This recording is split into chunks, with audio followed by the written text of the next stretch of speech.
Now, one of the real joys of the flower garden has to be the Clematis, a fantastic flower that produces a really colourful display all the way from late spring through to early autumn. And as you can see, unlike many other flowers, the Clematis is not really restricted by height. As long as you provide sufficient support for it, it can provide a lot of height and depth to your flower garden. And in this video, I'm going to show you how simple it is to take cuttings from a Clematis to produce your own plants. So once you've selected your favourite varieties of Clematis and you follow the simple steps I'm going to show you in this video, you'll be able to provide your own endless supply of Clematis plants for your garden.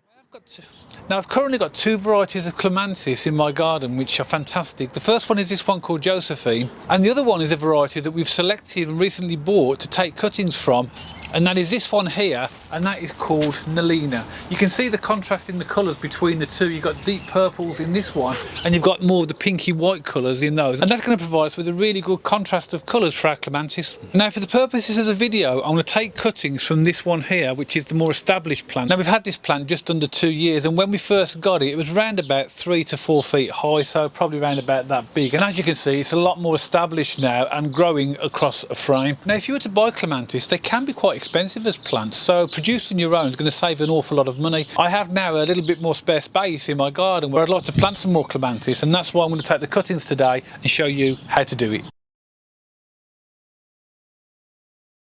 Now, the best time to take cuttings of Clematis will be when the plant is most active, and that'll be from any time from early spring through to autumn when it starts to flower and all the way through its flowering season. At the time of filming this video, we're right at the beginning of June, so it's a perfect time to take some cuttings. Now, you'll find with Clematis that they produce nice strong stems, and they do wind their way up the support, and the stems will start to tangle themselves together. So when you are selecting the stem for a cutting, you might need to entangle them just a little bit and be very gentle with them because you don't want to damage the plant. When I'm selecting a stem for taking a cutting, I tend to look at the top of the plant rather than the bottom of the plant. And the reason for that is because the stems are so entangled, you could accidentally cut a stem which could be a main flower branch, which is not going to be very good for the plant. So always look near the top of the plant to see if you can find a stem. Now, as you can see, the Clematis plant that I'm looking at here, we've got a nice vertical stem here with flowers on it, and flowers just starting to form on the beginning of the horizontal. So I am going to let this grow here, and that will eventually start to produce Clematis all along over here. But at the moment, there's no flowers on these stems, which is perfect for cuttings. So what I'm going to do is look at a branch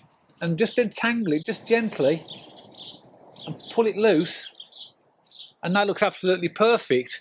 And then just take it back to where I can see there's no flowers, and then just gently cut it off.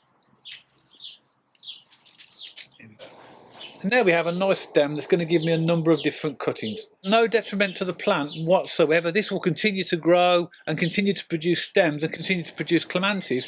But in addition to that, I'm now going to have some new plants off these cuttings. One really important point is that when you do take cuttings, always use something very sharp to take the cuttings. I've used a set of garden secateurs which I've sterilised before using them, just using hot soapy water. You could use alcohol or hydrogen peroxide to sterilise them. I tend to steer away myself from using things like Stanley knives, only because it's much easier to control a cut if you use scissors or secateurs. So I'll now take you over to the potting table and show you how we turn this into more plants.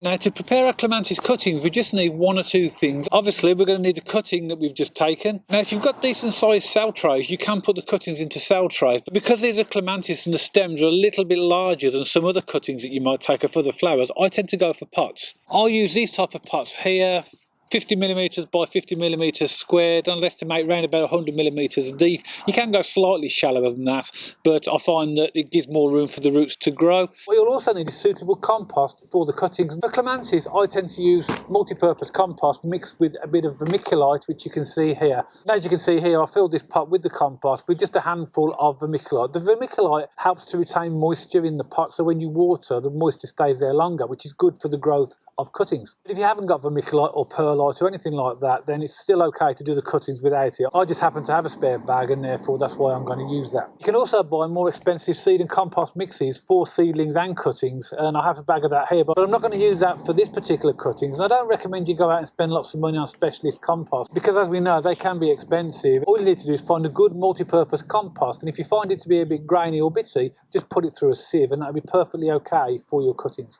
We'll also need our sharp set of secateurs to take the cuttings with, also a stick or a dibber which is going to make the hole in the pot, And also you'll see here I've got some hormone rooting powder, and this is optional as well, but I always use this for my cutting because I do find that they're more successful when I use it. As you can imagine, by the nature of being hormone rooting powder, it will have hormones in it that will help to encourage root growth. And last but not least, don't forget some labels and a pen to make sure that we label our plants.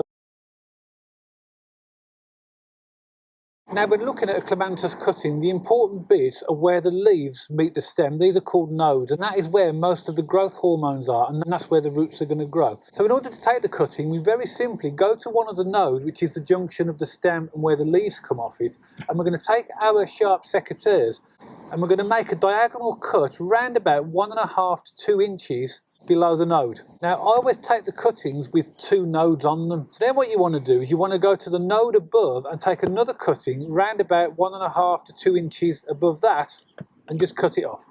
And that'll leave us with this cutting here. Then what we're going to do, where the leaves are on the bottom node, we're going to cut them off with our secateurs.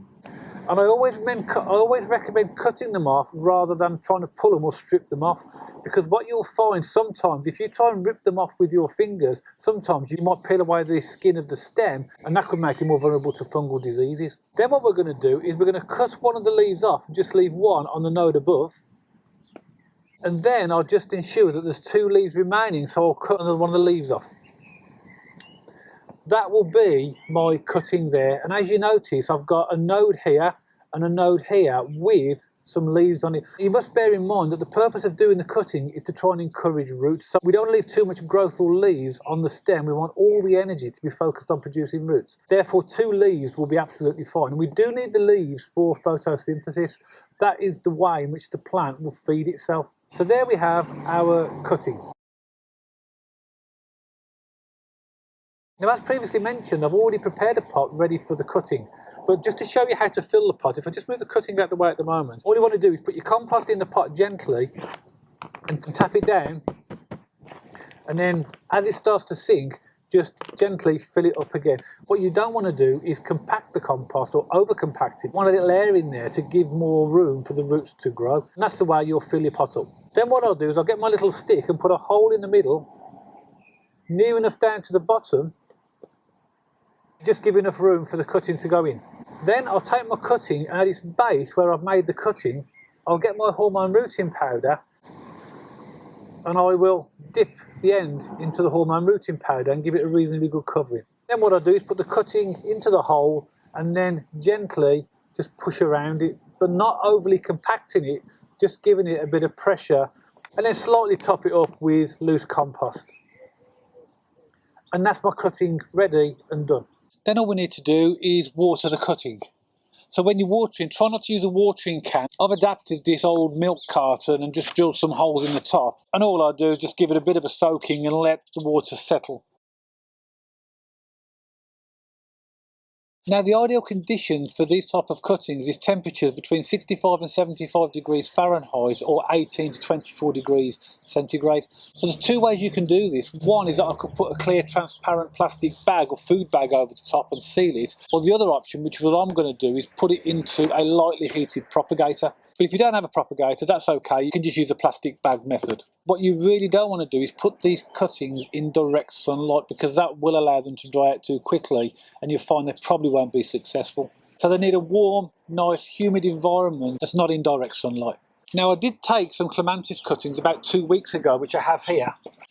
And as you can see, they're quite healthy. You can always tell whether the cuttings are healthy just by looking at the leaves. If the leaves are starting to discolour or even droop, that's telling you they're not doing so well. But what I've been doing over the last 2 weeks is keeping an eye on these and just keeping the compost moist but not soaked or saturated. And these seem to be doing okay. So this cutting here that we've done today is going to be a few weeks behind these, but I'm really hopeful, looking at the condition of these, that these are going to be absolutely fine. And what I'm also going to do is take another couple of cuttings from the stem that we cut from the main clematis a little bit earlier. So by the end of today, with the cuttings I've taken today and the ones that I've previously taken, I'm going to have around about 15 cuttings that hopefully will all be successful. And if you do take that many cuttings, if you do lose 1 or 2, which is always quite possible, still going to have plenty of clematis plants. And of course, as those clematis plants grow, when they get more mature, you can just take more cuttings of them. So as you can see, once you have clematis plants, it's very easy to take cuttings. I'd imagine within the next few weeks, all of my clematis cuttings are going to have taken root, and then I'll keep an eye on them and eventually transplant them into larger pots pots or into their final growing positions. So I really hope you found that video useful. It's given you one or two ideas about how you might take clematis cuttings yourself. And there's so many varieties of clematis out there. You've seen the two varieties that I've got in my garden.